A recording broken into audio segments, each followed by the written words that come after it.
जो शुगर के पेशेंट हैं उनकी क्या डाइट होनी चाहिए, उनकी क्या ग़िज़ा होनी चाहिए, उनकी कौन सी सब्ज़ियाँ होनी चाहिए। फिर बड़े बड़े कहानियाँ, जैसे लोग कहते हैं कि ज़मीन के अंदर की जो सब्ज़ियाँ हैं वो नहीं खानी, ज़मीन से बाहर की जो सब्ज़ियाँ वो खानी। I don't know what is it exactly, can you explain कि कौन सी ग़िज़ाएँ लेनी है कौन सी नहीं। अच्छा, मेरे ख्याल में ज़्यादती होगी कि अगर हम सिर्फ खाने पीने तक महदूद रहें।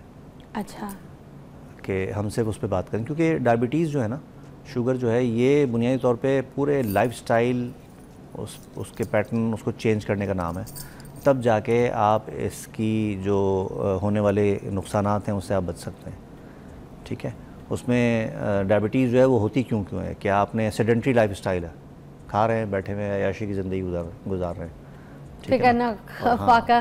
हाँ, ऐश कर काका। और हमारे यहाँ आजकल बहुत है एनर्जी ड्रिंक्स, ये चीज़ खा लो इसमें इतनी ताकत है, ये चीज़ खा लो इसमें इतनी ताकत है। आपकी जो एक्टिविटीज़ हैं वो कैसी हैं? हमारे यहाँ जो जॉब करने वाले लोग हैं, सुबह 9 से और 5:30-6 बजे तो टाइम होता है।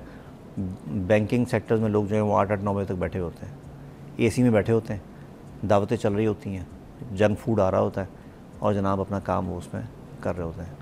उनके पास जो टाइम होता है ये वाला अपने ये पूरा, इसमें कहीं कोई हेल्दी एक्टिविटी कम से कम नहीं, सिर्फ और सिर्फ एक स्ट्रेस होता है। ख़ास तौर पे जो टारगेट ओरिएंटेड जॉब जिनकी है कि भाई ये काम आपको दिया जा रहा है, इसे नर्स में पूरा करना है, उसके लिए वो वहीं बैठा रहता है। वो अपनी नींद को कंप्रोमाइज़ करता है, वो अपनी ग़िज़ा को कंप्रोमाइज़ करता है, वो अपनी एक्सरसाइज को कंप्रोमाइज़ करता है, और उसके बाद फिर वो काम तो हो जाता है, लेकिन कहीं उसकी जो सेहत है वो पहले के मुकाबले में कहीं नीचे आ जाती है। तो उसको देखना बहुत ज़रूरी है। तो सेडेंट्री लाइफस्टाइल प्लस आप क्या चीज़ खा रहे हैं, क्वालिटी ऑफ फूड कैसा है आपका, उसको देखना बहुत ज़रूरी है। एक चीज़ और इसमें बड़ी उसमें है कि हम अगर आप ये कहना कि जी मुझे क्या चीज़ छोड़ देनी चाहिए, तो बहुत अच्छी चीज़ है कि हम सबसे पहले चीनी छोड़ दें। ठीक है, अब एक लोगों का एतराज़ होता है जी क्या खाएं फिर उसके लिए जगह। तो अगर आपकी शुगर जो है वो विद इन रेंज है, बढ़ गई थी फिर नीचे आ गई, तो आप कम पैमाने पर गुड़ का इस्तेमाल शुरू कर दें। सवाल होता है जी गुड़, चीनी तो गुड़ से ही बनती है। हाँ ना, ये तो है। वो आप कह रहे हैं खा लीजिए, ये आप ना कह रहे हैं ना खाइए। तो चीनी जो है ना वो स्पेसिफिक सिर्फ और सिर्फ मिठास है, मगर गुड़ भी तो इसकी फुप्पी हुई। गुड़ जो है वो वाकई इसकी फुप्पी है। गुड़ जो है उसके अंदर मैग्नीशियम भी है, उसके अंदर जिंक भी है, उसके अंदर फास्फोरस भी है, उसके अंदर पता नहीं दुनिया जहाँ के अल्लाह ताला ने उसके अंदर कमालात रखे हैं। मगर शुगर भी तो है। शुगर तो है लेकिन नेचुरल है, बॉडी के अंदर उसकी एक्सेप्टेंस है, वो उसको देखकर मुंह नहीं बनाती कि भाई ये क्या चीज़ आ गई। चीनी को देखकर जो है वो सारे सिस्टम एक्टिव हो जाते हैं कि इसको हमें अपने अंदर एब्जॉर्ब करवाना है, उसके लिए जो है वो खुद ब खुद एब्जॉर्ब होता है। अच्छा, गुड़ वो मेहमान है जो घुल मिल जाती है आके फैमिली में, मगर चीनी वो मेहमान है जिसके लिए बोलता बंदा इसने जाना कैसे, तो ये सिंथेटिक और ऑर्गेनिक, ये सीधा सीधा उसका एक फ़र्क है। अच्छा। जो मैंने यहाँ इन दो सूरतों में आपको बता दिया, और ये हर चीज़ पर अप्लाई होता है। और शहद तो अगर शहद वाकई शहद है तो उससे अच्छी तो कमाल चीज़ कोई है नहीं। तो ये क्या करता है बॉडी के अंदर जाके? नहीं, बॉडी के अंदर जाके तो उसकी जो अपना रोल है। आप पूछ रही हैं अगर डायबिटीज़ वाले फिनोमेना में, तो यकीनन वो देखना पड़ता है कि जिन लोगों को शहद से शुगर हो रही है, तो या तो कहीं शहद में कोई ऐसा इशू है जो कि वो हज़म नहीं हो पा रहा, तो इग्नोर करें, ना लें। बहुत सारे लोग हैं मैंने देखा, वो कहते हैं जी हम खजूर खाते हैं, हम जो हमारी सुबह की शुगर बढ़ी हुई थी वो उसके नतीजे में बेहतर रहती है, तो वो 4-5 खजूरें जो हैं वो रात में नॉर्मली उनका रूटीन होता है। तो ये देखने में आती हैं चीज़ें। तो नेचुरल शुगर जो है वो उनको इतना नुकसान नहीं पहुँचा रही होती जितना उनको चीनी नुकसान पहुँचा रही होती है।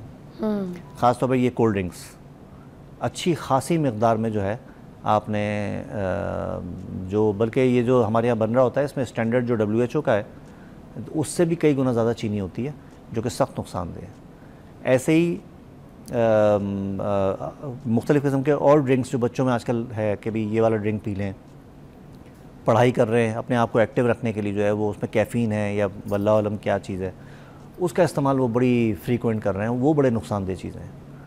ठीक है, लेकिन बुनियाद जो है इसका कुल्लिया कि आप जो कुछ खाएं उसको हज़म करें, टाइम स्पेसिफिक हो जाएं, जस्ट लाइक रमज़ान कि आप घड़ी की सुई के साथ खाना छोड़ देते हैं और घड़ी की सुई के साथ खाना शुरू कर देते हैं। बावजूद बदपरहेज़ी के आप बहुत अच्छे अंदाज में जो है वो पूरा महीना गुजारते हैं, हालांकि आप बहुत बदपरहेज़ी कर रहे होते हैं। तो ये जो टाइम है ये बहुत अच्छा है। आप जिन लोगों में आप देखें बड़े बूढ़े जो हैं, ख़ासतौर पे जो सेहत के एतबार से अच्छे हैं, उनमें एक चीज़ आपको कॉमन मिलेगी कि वक्त के साथ खाते हैं, वक्त के साथ सोते हैं। हाँ, टाइम के मैंने देखा है बहुत। तो इसमें ये एक ऐसी चीज़ है जो हमारे माशरे में आम नज़र आती है। टाइम पर रोटी ना मिले तो चिड़चिड़े हो जाते हैं, वो जी हाँ, गुस्सा बिल्कुल। करते हैं, उनका पता चलता है घर में क्या गुस्सा बल्कि मैं यहाँ मिसाल दूंगा, मैं हमदर्द से आया हूँ, तो हकीम सईद साहब याद आते हैं। आप घड़ी मिला लीजिए उनके मामूलात देखकर। सुबह रोज़े से जनाब मतलब करने बैठना है, 250-300 लोग देखने हैं शाम तक, और बड़ी बशाशत के साथ, जिस टोन में जिस उसमें पहला मरीज़ देखा उसी अंदाज़ में आखिरी मरीज़ भी देखा। तो ये उनकी एक कामयाबी थी। फिर हर रोज़ जो है टेनिस खेलना, ये उनका मामूल था आखिर वक्त तक भी। ठीक है, एक मैंने कहीं से सुना कि वो अपने 1 या 2 जोड़े रोज़ाना धोया करते थे बाकायदा, कि ये मूवमेंट जो है मसल्स की, ये उसके नतीजे में बेहतर रहती है। जो सार्कोपीनिया एक डेवलप हो रहा होता है बढ़ती उम्र के साथ, उससे आदमी बच सकता है। तो ये ऐसी चीज़ें हैं जिसको हमने बिल्कुल भुला दिया, और हम एक सेडेंटरी लाइफस्टाइल में जी रहे हैं। हम ऊट पटांग चीज़ें खा रहे हैं। सईद साहब जो थे उनकी तबीयत ठीक थी, उनको कोई शुगर, ब्लड प्रेशर ऐसे कोई उनको मसले थे? उनके साथ ऐसा कोई मसला नहीं था, और लाइफस्टाइल के साथ चलते थे। लाइफस्टाइल उनका बड़ा क्लासिकल था। और एक और भी चीज़ है, इस लाइफस्टाइल से ख़ास तौर पे जो रोज़ा आप रख रहे होते हैं, इसमें आपका जो कॉग्निटिव बिहेवियर है ना, यानी आपके ऊपर जो आमद हो रही होती है चीज़ों की, आप अच्छे फ़ैसले कर रहे होते हैं, आप अच्छे लोगों को जो है वो मशवरे दे रहे होते हैं, आपके अंदर जो है वो पॉजिटिव थिंकिंग जो है वो बहुत, फिर आपका ऑरा जो है स्ट्रांग हो रहा होता है, आपके हैप्पी हार्मोन्स काम कर रहे होते हैं। हमारे हैप्पी हार्मोन्स के सेल मर गए, भूख भी लगती है इंसान को, दाल चने की दाल बनी है नीचे कैंटीन में, तो उसके साथ रोटी वो भी नान खा रही हूँ, कभी कभी तो चल जाता है ना।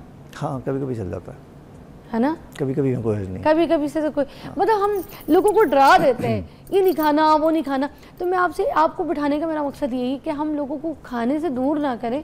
कभी कभी अगर कुछ हम खा रहे हैं तो उस पर हम ये ना कहें कि मर जाओगे ये खा लिए, ये तो नहीं है ना। कंज्यूम करना है, आप खाइए हर चीज़, ठीक है। और ये चीट डे होता है, वो माल मुफ्त दिले बेरहम भी कभी कभी सामने आ जाता है, तो आप उसका भी इस्तेमाल कीजिए। उस पर हाथ साफ हम किया जा सकता है।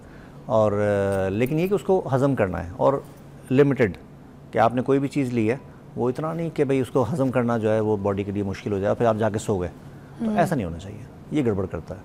अच्छा, एक और मुझे बताइएगा, बात यह है, आपने हकीम सईद साहब की बात की, इज़ अ बिग नेम, पूरी दुनिया उनको पसंद करती है, आज तक उनके साथ लोग जुड़े हुए। आपने तो उनके साथ पढ़ाई भी की, आपका तो उनके साथ मेल मिलाप रहा है, आपने अंडर उनके स्टडीज़ और सारा ये सर्च किया, तो प्लीज़ उनके बारे में कुछ ऐसी कोई ख़ास बात जो हमें नहीं पता आज तक, तो शेयर करें। हाँ, बहुत अच्छा सवाल, बड़ा इम्पोर्टेंट है। मैं समझता हूँ कि लोगों को इस बारे में पता भी है, और भी पता होना चाहिए, जो बच्चे आजकल के ख़ास तौर पे हैं, कि मैंने उनके साथ तो पढ़ाई नहीं की, उनसे पढ़ा ज़रूर है। उनके अंडर में हाउस जॉब की है।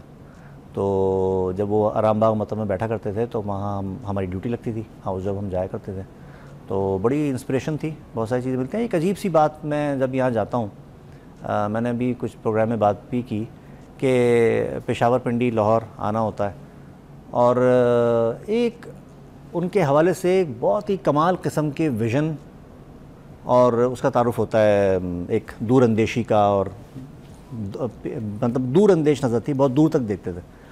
तो इसमें मैं आपको एक बात बताऊं कि उनकी जो एक कमाल चीज़ थी ना, 2 एक्सट्रीमिटीज़ ऑफ लाइफ जो हैं, यानी एक एक्सट्रीम तो ये है कि छोटा सा बच्चा है, आप उसको ये कह के इग्नोर कर देते हैं कि ये तो अभी बच्चा है, बाद में इससे बात करेंगे। हकीम साहब ने उसके हाथ में नौनिहाल थमा दिया, जिसमें बुज़ुर्गों के किस्से भी थे, जिसमें कहानियाँ भी थीं जो कि यकीनन कुछ सबक दे रही होती हैं, जिसमें जनाब कुछ जिमिक्स वो जो होते हैं वो भी थे सारे, उससे वो सीखता भी था।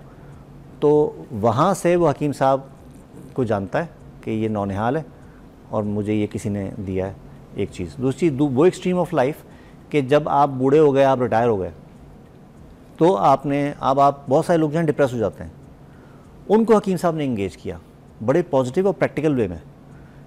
उनको जनाब आपने जो है वो मजलिस शूरा बनाकर कि आपने अब ज़िंदगी जो है उसको एक ख़ास एंगल से देखकर यहाँ तक आपने आ गए हैं आप उम्र के इस हिस्से में, तो अब आप उसको कैसे देखते हैं और आपका उस पर क्या पॉइंट ऑफ व्यू है।